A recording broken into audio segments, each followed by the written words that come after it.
The council chamber was massive. It floated in space, a structure built by species so old that most races had forgotten their names. Inside, representatives from 200 worlds sat in their designated areas. Some breathed oxygen, others methane. Some were covered in fur, others in scales or metal-like skin. But today, they all watched the same thing. Commander Zethkor stood in the center speaking area. He was Cravathi, which meant he stood nearly 3 meters tall. His 4 arms were crossed over his armored chest. His species had conquered 12 star systems in the last 200 years. They were proud of this fact. Very proud. The Cravathi Empire demands the territory known as Sector 7, Zethkor announced. His voice was deep and confident. The humans have 3 colonies there. We need those worlds for our expansion. They are wasted on such a weak species. A murmur went through the chamber. Some species shifted in their seats. Others made sounds of concern in their various languages. The translation devices worked quickly to help everyone understand. Ambassador Thelvar rose slowly from his seat. He was from one of the oldest species in the galaxy. His people had been traveling the stars when the Cravathi were still learning to make fire. He was thin and tall, with silver skin that seemed to glow slightly. His eyes were completely black, showing nothing of what he thought. But his voice carried weight that made even Zethkor pause. Commander Zethkor, Thelvar said calmly, the Council does not grant territory based on demands, especially not human territory. They are under Council protection. Zethkor laughed. It was a harsh sound that echoed in the chamber. Protection? From what? We have studied the humans. They have no natural weapons. Their bodies are weak. They need clothing to survive most climates. Their technology is average at best. Their military is small compared to ours. He gestured broadly, with one of his 4 arms. Why does the Council protect such a species so carefully? What makes them special? Thelvar's expression did not change. You have studied their biology. You have studied their technology. But you have not studied their history. History?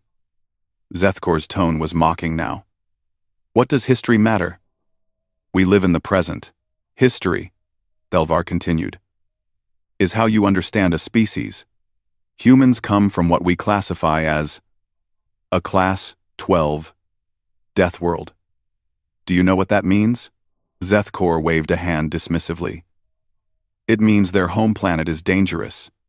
Many species come from difficult worlds. Earth is not just difficult. Another council member spoke up.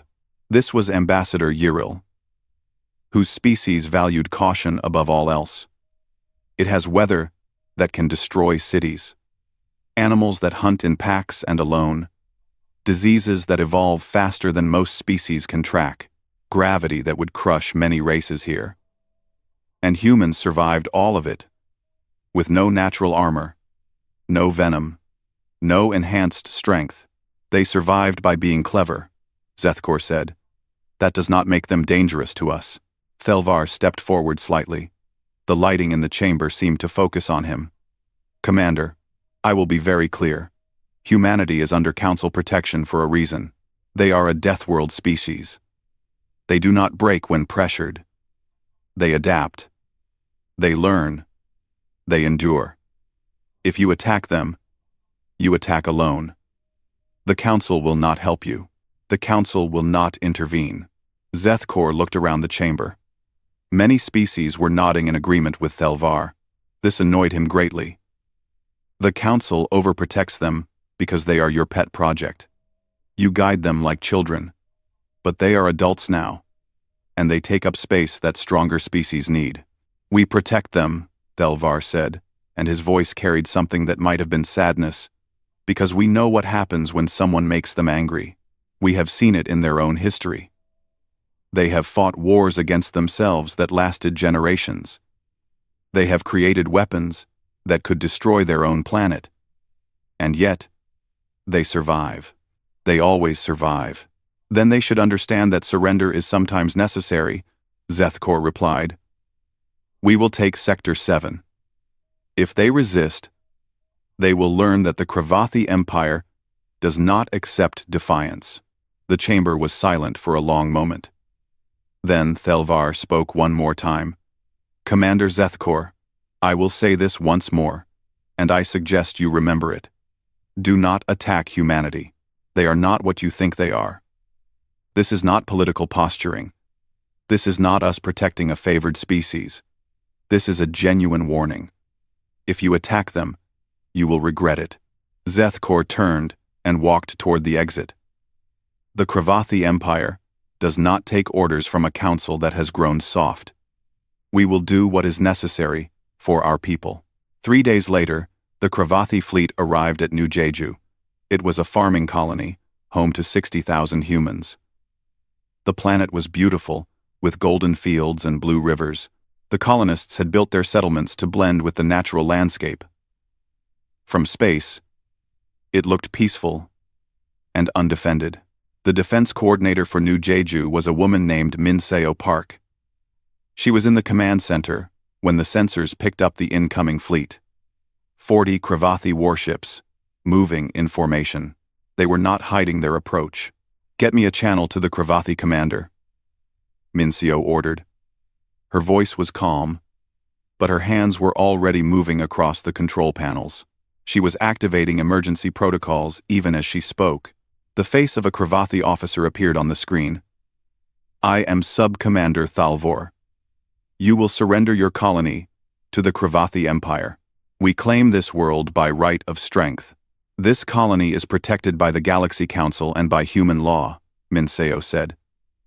You are violating both. Leave now, and this can be resolved peacefully, Thalvor laughed.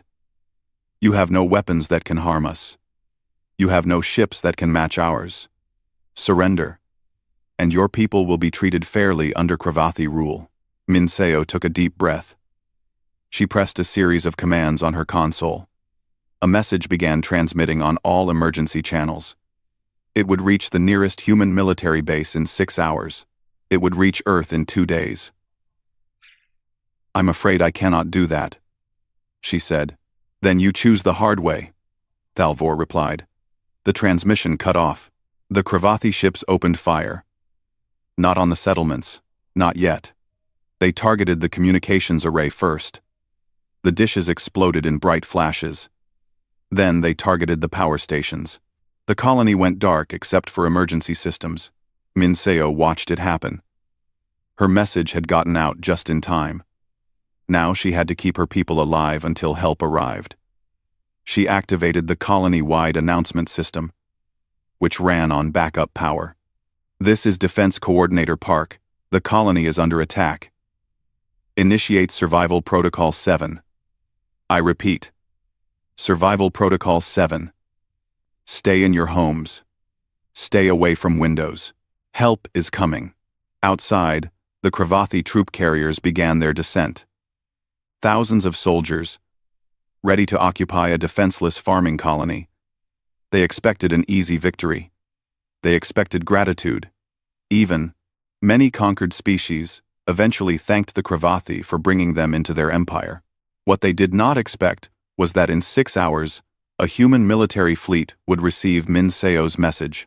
They did not expect that the message contained detailed scans of their ships, their formations, and their tactics. They did not expect that every human who heard about the attack would remember it. And they definitely did not expect that the Galaxy Council's warning had been completely serious. The Kravathi had just made a terrible mistake. They simply did not know it yet. The Kravathi soldiers landed in the main settlement of New Jeju 3 hours after the bombardment. They marched through the streets in perfect formation, weapons ready. But there was no one to fight. The streets were empty. Doors were closed. Windows were shuttered. Sub-Commander Thalvor stood in what the humans called the town square. It was a circular area with gardens and benches where people could gather. Now, it was just him and his soldiers. He activated his translation device and spoke loudly. People of New Jeju, the Kravathi Empire now controls this colony. You will cooperate with us. In return, you will be treated fairly. You will continue your work. You will supply food to our ships. Resist, and there will be consequences. Silence. Not a single human appeared. This confused Thalvor. When they conquered other species, there was usually crying or anger or at least questions. But humans just disappeared into their homes and stayed quiet. He sent soldiers door to door to count the population and explain the new rules. The first team returned an hour later. "Sir, the humans say they understand," one soldier reported. "They seem calm, almost too calm." "Good," Thalvor said. "Fear makes them obedient." But the soldier looked uncertain. "Sir, I do not think they are afraid.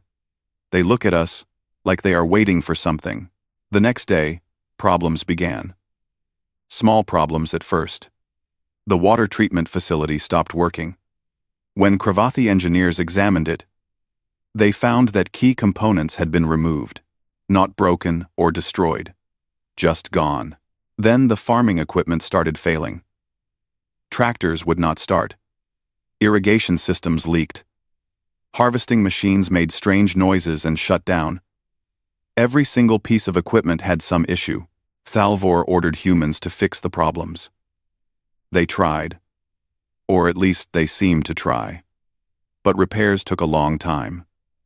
Parts were missing. Tools could not be found. Workers showed up late, or sometimes not at all. When questioned, they always had reasonable explanations.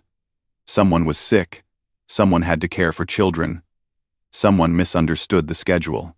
After a week, the Cravathi had accomplished almost nothing. The colony still ran on emergency power. Food production had stopped completely, and the humans remained polite, cooperative, and absolutely useless. "They are sabotaging us," one of Thalvor's officers said during a briefing. "I know that," Thalvor snapped. "But we have found no proof. They just work very slowly and badly." "We could make examples," another officer suggested. "Punish a few to motivate the others." Thalvor considered this. But Commander Zethkor had been clear. This was meant to be a peaceful occupation. Show the galaxy that Cravathi rule was beneficial. Violence now would make them look like brutes. "Not yet," he decided. "Give them more time to accept the situation." Meanwhile, 6 light years away, Captain Ji-Hun Kang stood on the bridge of the UHSF Resolute.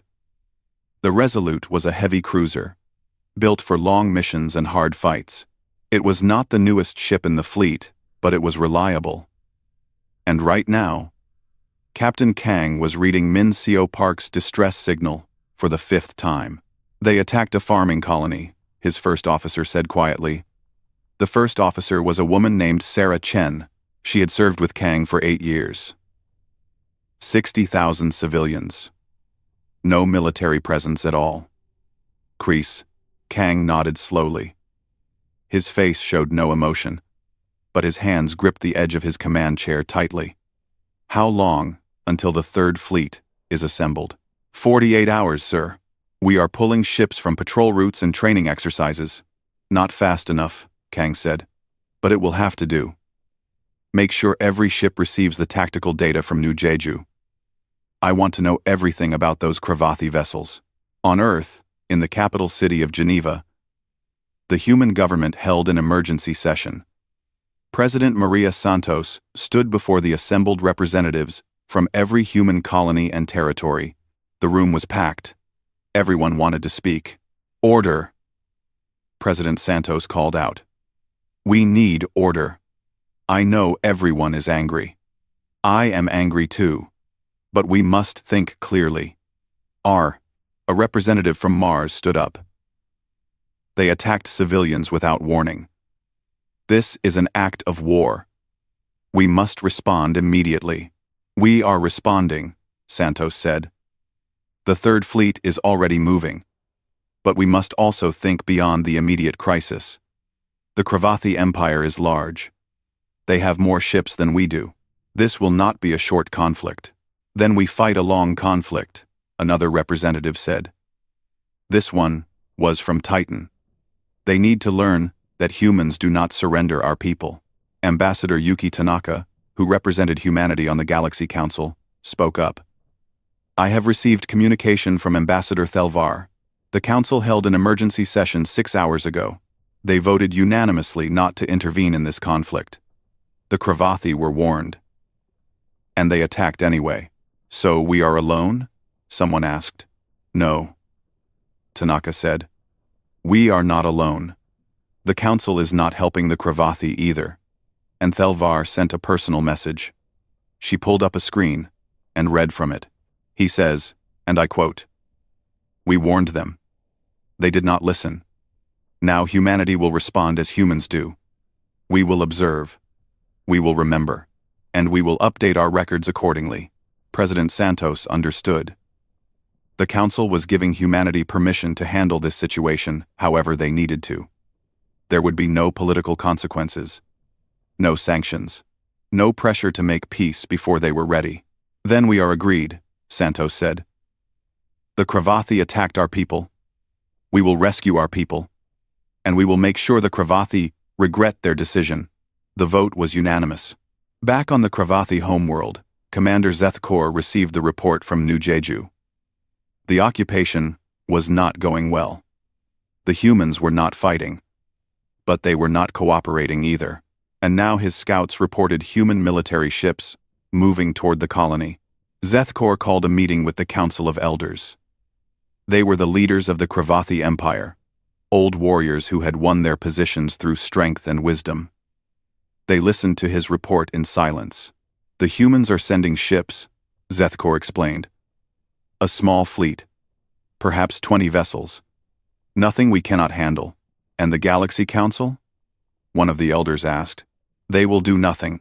Thelvar made dramatic warnings, but it was all talk. The Council is weak. They talk and debate but never act. Another elder leaned forward. What if the warnings were not talk? What if Thelvar meant what he said? Zethkor stood straighter. With respect, elder, humans are not warriors. They are farmers and scientists and diplomats. They have fought no major wars in 3 generations. Their military exists for defense and pirate control. They will try to negotiate. And if they fight, they will lose quickly. The elders discussed this among themselves in their own language. Finally, the senior elder spoke. Very well. Send reinforcements to New Jeju. If the humans want to fight, we will show them why the Cravathi Empire has never lost a war. But be ready to offer them terms.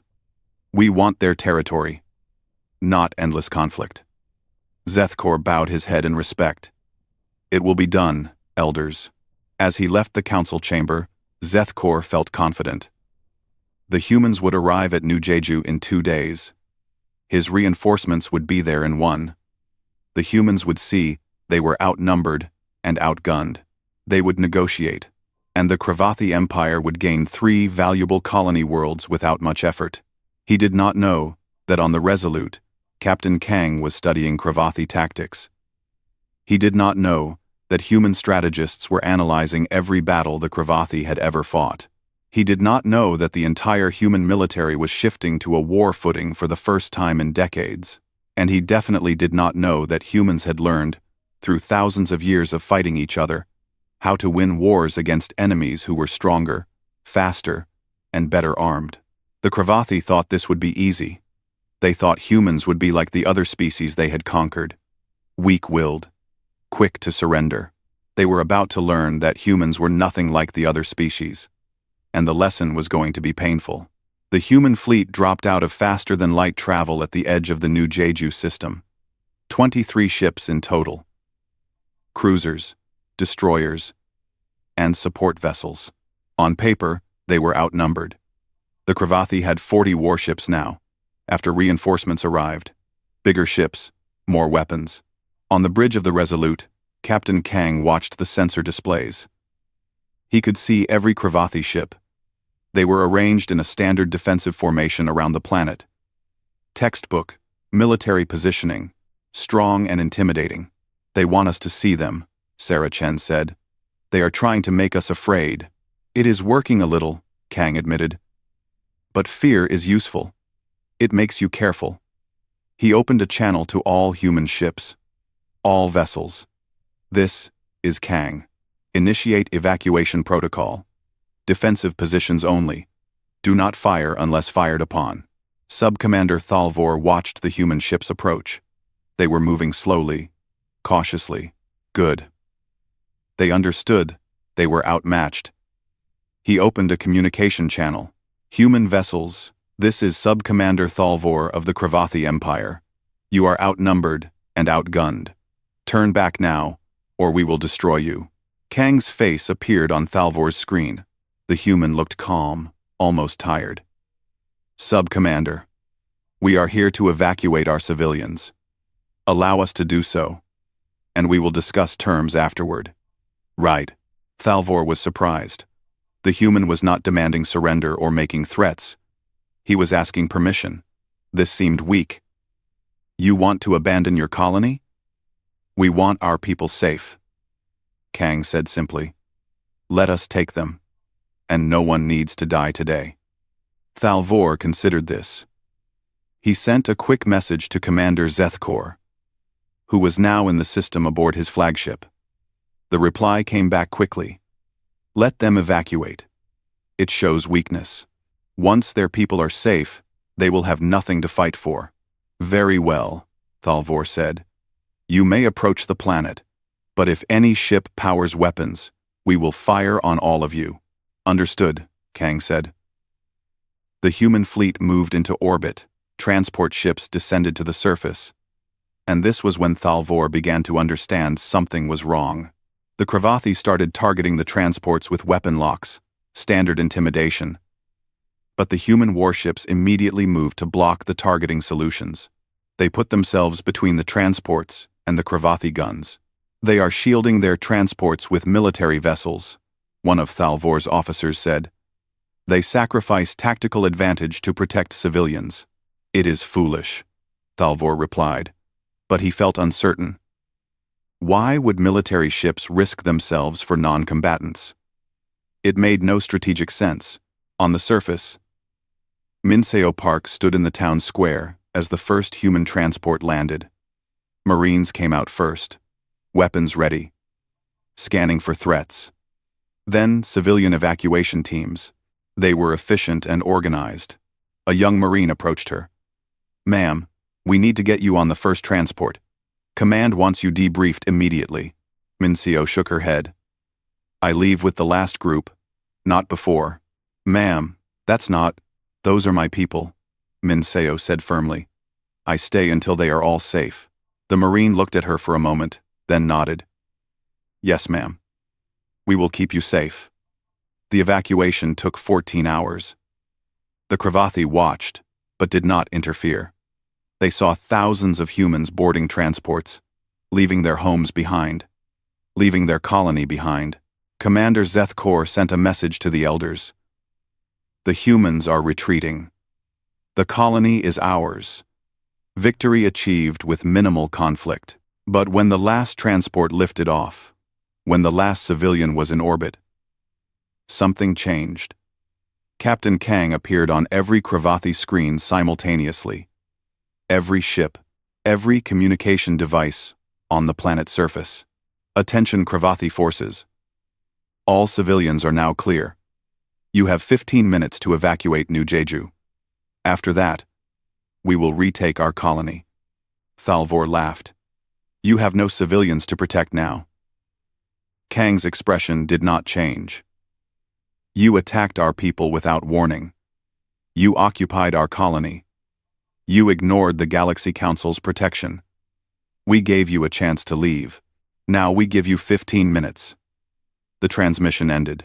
Zethkor, aboard his flagship, was not worried. All ships, battle formation. When the humans attack, destroy them quickly. Minimize damage to the colony infrastructure. We will need it. 14 minutes passed. The human fleet remained in position. Not moving. Not powering weapons. Just waiting. Then the 15 minutes ended. The human fleet did not charge forward. They did not fire missiles or energy weapons. Instead, they split into 3 groups and accelerated in different directions. Fast. Faster than the Cravathi expected. The ships moved with precision, like they had practiced this exact maneuver 1,000 times. "They are running," one of Thalvor's officers shouted. "No," Thalvor said slowly. "They are not running. They are moving to attack positions." But which positions?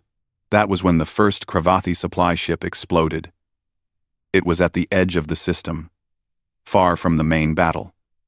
A human stealth ship had been waiting there, hidden, silent, patient. They have stealth ships? Zethkor could not believe it. Their sensors had not detected anything. Then 3 more supply ships went dark. Not destroyed, just disabled. Engines dead, communications cut. The human ships disappeared again before the Cravathi could respond. "Find them," Zethkor ordered. All ships. Full sensor sweep. But the Cravathi sensors found nothing. Meanwhile, the main human fleet was doing something strange. They were not attacking the Cravathi warships. Instead, they were targeting the orbital stations that the Cravathi had set up. Small stations, barely defended. The humans destroyed them in minutes and moved on before the main Cravathi fleet could respond. "They are avoiding direct combat," Thalvor realized. "They hit targets we cannot defend and run before we can engage. Then we force them to fight," Zethkor said. "All ships. Pursue the human fleet. Run them down." The Cravathi fleet split up to chase the human groups. This was exactly what Kang wanted. When the Cravathi ships spread out, they lost their formation strength, and human ships were faster in small-scale maneuvers. A group of 5 Cravathi destroyers chased 3 human frigates. The human ships led them toward an asteroid field. The Cravathi followed, confident they would corner their prey. But when they entered the field, the human ships suddenly stopped running. They turned and fired. Not at the Cravathi ships, but at specific asteroids. The asteroids exploded, sending debris in calculated directions. The Cravathi ships had to scatter to avoid the debris, breaking their formation. That was when the human ships attacked. Quick, precise strikes at weak points. Engines, communication arrays, weapon systems. Not trying to destroy the Cravathi ships, just disable them. Then the human ships vanished into the asteroid field again. "What kind of tactic is this?" one Cravathi captain demanded over the communication channel. The answer was simple. It was human tactics. Humans had fought wars against themselves for thousands of years. They had learned that you do not always need to be stronger. Sometimes, you need to be smarter, faster, more adaptable. Over the next 6 hours, the battle became a nightmare for the Cravathi. Their ships were faster in straight lines, but slower in turns. Their weapons were more powerful, but less accurate at close range. Their formations were strong, but required coordination. And the humans attacked every weakness. Stealth ships hit supply lines. Fast ships drew Cravathi vessels into traps. The main fleet never stayed in one place long enough for the Cravathi to mass their forces. And every time the Cravathi adapted to one tactic, the humans switched to something new. By the time the sun rose over New Jeju the next day, the Cravathi had lost 12 ships. Not destroyed, but disabled and adrift. The human fleet had lost 1 destroyer. And more importantly, the Cravathi ground forces on New Jeju were now cut off from resupply and reinforcements. Commander Zethkor sat in his command chair, staring at the tactical display. This was not how the battle was supposed to go. The Cravathi Empire had never faced an enemy like this. Enemies either fought honorably or surrendered. They did not do whatever it took to win. "Pull back," he ordered finally. "Retreat to high orbit. We need to regroup." But as the Cravathi fleet withdrew, Zethkor sent an emergency message to the homeworld. The message said, "We need more ships. The humans are not what we expected. Send everything you can." On the Resolute, Sarah Chen looked at the sensor data. "Sir, the Cravathi are retreating." "We won."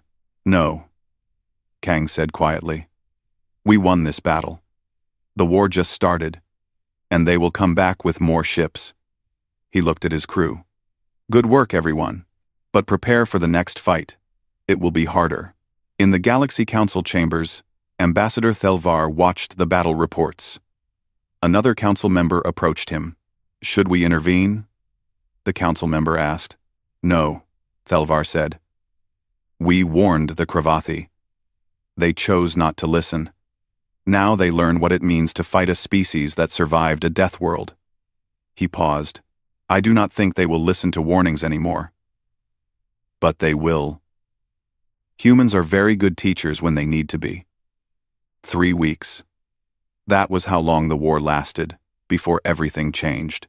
The Cravathi Empire sent more ships to fight the humans. Much more. They pulled vessels from every sector they controlled. 100 warships, then 200. They were not taking chances anymore. This was a full military response, but something strange kept happening. Every battle taught the humans something new, and humans learned fast. In the second week, the Cravathi tried a new formation designed to counter human hit-and-run tactics. It was a brilliant formation, developed by their best strategic minds. It worked perfectly, for exactly 3 battles. By the 4th battle, human ships had adapted. They found the weak spots in the new formation and exploited them ruthlessly. How do they learn so quickly? A Cravathi admiral demanded during a strategy meeting. We take years to develop new tactics. They counter them in days. They share information? An intelligence officer explained. Every human ship sends detailed battle reports to every other human ship. Every captain studies every engagement. They treat each battle like a classroom. Commander Zethkor stared at the tactical displays, showing the current state of the war. The Cravathi had more ships, better weapons, but they were losing ground. This should not be possible, he said quietly. On New Jeju, the situation on the ground was even worse for the Cravathi occupiers. The human civilians were gone, but human soldiers had landed. Not in massive numbers, but in small teams. They moved at night. They struck without warning. They made the Cravathi afraid of the dark. Commander Su-Jin Lee led one of these teams. She had 12 soldiers with her, against 3,000 Cravathi troops in the main settlement. On paper, it was suicide. But Su-Jin had studied Cravathi psychology. She knew what scared them. Cravathi were pack fighters. They felt safe in groups. They relied on overwhelming force and direct confrontation. So Su-Jin did the opposite. Her teams attacked supply depots at night. They sabotaged equipment. They cut communication lines. They never stayed in one place. They never fought fair. After 1 week of this, the Cravathi ground forces were exhausted. They slept in shifts, always watching for shadows. Every sound made them nervous. They started shooting at things that were not there. Morale collapsed. Sub-Commander Thalvor tried to restore order. He organized patrols. He set up defensive perimeters. He used every tactic from the Cravathi military handbook, but the handbook assumed enemies who followed rules. Humans did not follow any rules except winning. One night, Thalvor's command post came under attack. Not from gunfire or explosives, from sound. Human soldiers had surrounded the building and played audio recordings at high volume. The recordings were of Cravathi distress calls, wounded soldiers, dying commanders, mixed with human voices speaking in broken Cravathi. We are coming. We are patient. We are always watching. We are coming. We are coming. We are coming. It was psychological warfare. It was cruel. It was effective. Thalvor sent a message to Commander Zethkor. I cannot hold New Jeju with current forces. The humans do not fight like any species we have encountered. They treat war like hunting. Request immediate reinforcement or permission to withdraw. The reply was simple. Hold position. Retreat is not an option. Reinforcements are coming. But the reinforcements never made it to New Jeju. Because in the 3rd week, humanity launched Operation Counterstrike. Human intelligence had spent 2 weeks studying captured Kravathi technology and intercepted communications. They mapped every Kravathi military installation in 3 sectors: every supply depot, every repair station, every communication relay.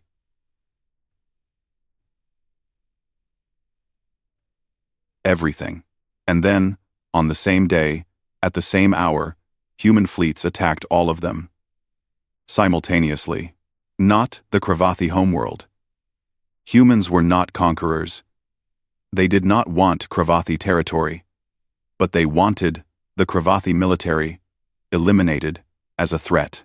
So they went after the infrastructure that made the Kravathi military possible. The operation required coordination across dozens of human fleets.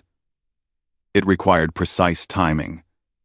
It required taking enormous risks. But humans had been planning this operation from the moment the war started. Every battle had been gathering information. Every engagement had been preparation for this moment. At the Kravathi Military Command Center on their homeworld, alarms blared from every console. Reports flooded in from across their empire. Human ships here. Human ships there. Stations going dark. Supply convoys under attack. Communication networks failing. The Council of Elders was summoned immediately. They gathered in their war room, a chamber where they had celebrated countless victories. Now they watched their military fall apart on the tactical displays. How many ships do the humans have? 1, Elder demanded. We estimate 70 to 90 combat vessels, an admiral replied. But they are striking at locations we thought were too distant for them to reach.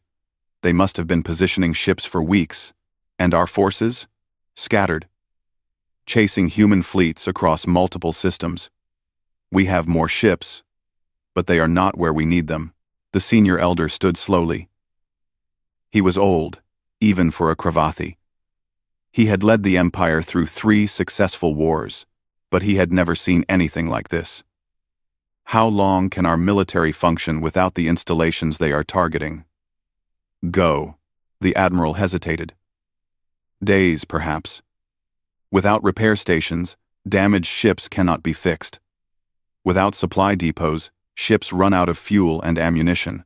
Without communication relays, we cannot coordinate fleet movements. Days, the elder repeated. The humans have been at war with us for 3 weeks.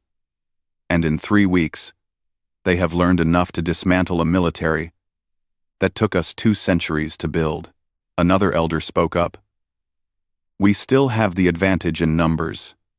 If we recall all ships and defend our core territories— No, the senior elder interrupted. Look at what they have done. They do not want our territory. They want us broken, unable to threaten them again. He turned to Commander Zethkor, who stood silently in the corner. You told us humans were weak, that they would negotiate or surrender quickly. Zethkor had no answer. Everything he believed about humans had been wrong. Ambassador Thelvar tried to warn us, the elder continued. He said, humans do not break. They adapt. He said they are dangerous. The elder's 4 arms spread wide in a gesture of resignation. We did not listen. And now, we pay the price. When pedodados. When pedodados. When pedodados. When pedodados. We did not listen because life. On the bridge of the Resolute, Captain Kang watched the operation unfold. So far, everything was going according to plan. Human losses were minimal.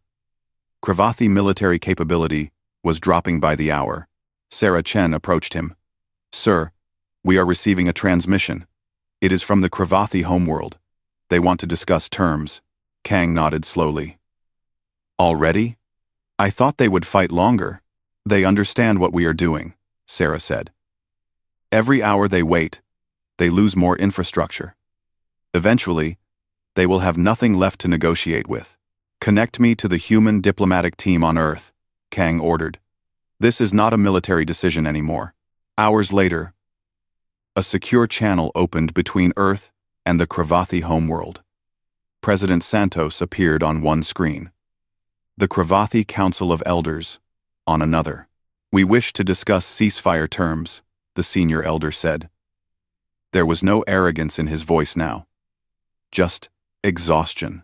"A ceasefire requires certain conditions," Santos replied. Her voice was calm and professional. "First, all Cravathi forces must withdraw from New Jeju and all human territories immediately. Second, all human prisoners must be released. Third, the Cravathi Empire must pay reparations for damages caused to our colony. And if we agree to these terms," the elder asked, "then we stop attacking your military installations. We return to our own space, and we never speak of this again." The elder was quiet for a moment. "You could destroy us completely. Why offer mercy?" "Rude. Rude." Santos leaned forward slightly. "Because we are not conquerors. We did not start this war. We do not want your territory or your resources. We want to be left alone. But if you ever threaten our people again, this mercy will not be offered a second time." The message was clear. Humans were showing restraint now. But that restraint was a choice, not a weakness. "We accept your terms," the elder said finally. But as the transmission ended, the elder sat alone in the war room, looking at the displays. The war was over, yes, but the lesson would last forever. The Cravathi Empire had been one of the strongest military powers in the galaxy. And in 3 weeks, humans had reduced them to requesting peace. 3 weeks. The elder thought about Ambassador Thelvar's warning, about how humans survived a death world with no natural weapons, about how they adapted and endured.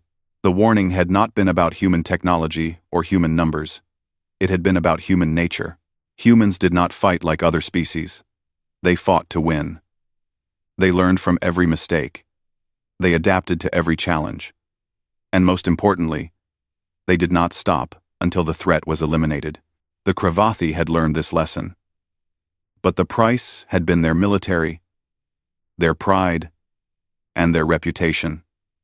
The elder wondered if any other species in the galaxy would make the same mistake. He hoped not. Because now everyone would know what happens when you ignore the Galaxy Council's warning about humanity. The peace conference took place on a neutral station orbiting a lifeless moon. No weapons were allowed. No military personnel except for small security details. Just diplomats, translators, and witnesses from the Galaxy Council. Ambassador Thelvar attended, not as a mediator but as an observer. He sat in the back of the room, watching as President Santos and the Cravathi Council of Elders signed the formal peace agreement. His expression, as always, revealed nothing.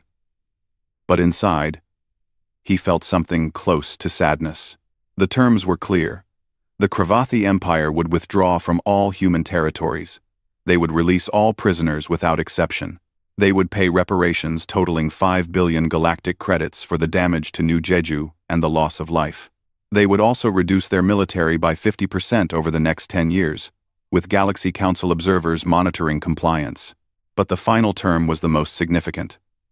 The Cravathi Empire formally acknowledged that they had violated Galaxy Council protections, ignored repeated warnings, and initiated an unprovoked war. This acknowledgement would be recorded in Council archives forever. Every species would read it. Every species would know. Commander Zethkor was not present at the signing. He had been removed from command and was awaiting trial on his homeworld. His career was over. His reputation destroyed. But Zethkor had learned something in those 3 weeks of war. He had learned that strength is not just about weapons or numbers. Sometimes, strength is about knowing when not to fight. Sub-Commander Thalvor stood at attention behind the Cravathi elders. He had been evacuated from New Jeju during the ceasefire. He had not slept well since then. Every time he closed his eyes, he heard the sounds of that night. Human voices in the darkness, the psychological warfare, the feeling of being hunted. After the signing, the senior Cravathi elder approached Ambassador Thelvar privately. The ancient alien looked at the old Cravathi warrior with those black, expressionless eyes. "You tried to warn us," the elder said quietly. "You told us exactly what would happen, and we called it political posturing." "I know," Thelvar replied. "I have seen this before. Not with humans specifically, but with species who ignored warnings about other Deathworld races. Pride is a dangerous advisor. Why did you not tell us more clearly? Why not explain in detail what humans could do?" 1. Thelvar tilted his head slightly. "Would you have believed me if I had described exactly what happened in this war? Would you have thought I was being truthful or trying to scare you?" The elder had no answer. Because Thelvar was right. If he had described human tactics, human adaptability, human determination, it would have sounded like exaggeration, like propaganda designed to protect a favored species. "There is something I still do not understand," the elder said. "Why do humans fight so effectively? They have no natural weapons. They are physically weaker than most warrior species. What makes them so dangerous?" Thelvar was quiet for a long moment. Then he spoke carefully. "Humans have fought wars against themselves for thousands of years. Before they reached the stars, they perfected the art of killing other humans. They know every tactic, every strategy, every psychological trick. They know war intimately because they have practiced it on each other." He paused. "And because they know the cost of war so well, they prefer not to fight. But when they do fight, they use everything they have learned. Every lesson from every human war in their history." The elder absorbed this information. "So they are peaceful because they understand violence." "Exactly," Thelvar said. "And that understanding makes them more dangerous than species who see war as glory or ritual. Humans see war as problem-solving. They study the problem, adapt to it, and solve it as efficiently as possible. I wish we had understood this before we attacked them. That is why the Council protects them," Thelvar said. "Not because they need protection from others. Because others need protection from what happens when you threaten them." Several days later, Captain Ji-hun Kang stood in the rebuilt town square of New Jeju. Reconstruction was already underway. Human engineering teams had arrived within hours of the Kravathi withdrawal. They worked quickly, efficiently.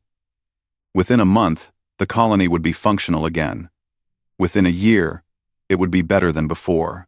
Min Seo Park walked over to him. She had a tablet in her hand, showing construction schedules and resource allocations. "Captain Kang, the civilian government wants to award you and your crew medals for the evacuation and liberation of New Jeju." Kang shook his head. "We were doing our job, protecting our people. That does not require medals." "Still," Min Seo said, "what you did saved lives. You could have attacked immediately, but you evacuated civilians first. That decision mattered." "Of course we evacuated first," Kang said, looking at her with mild confusion. "They were civilians.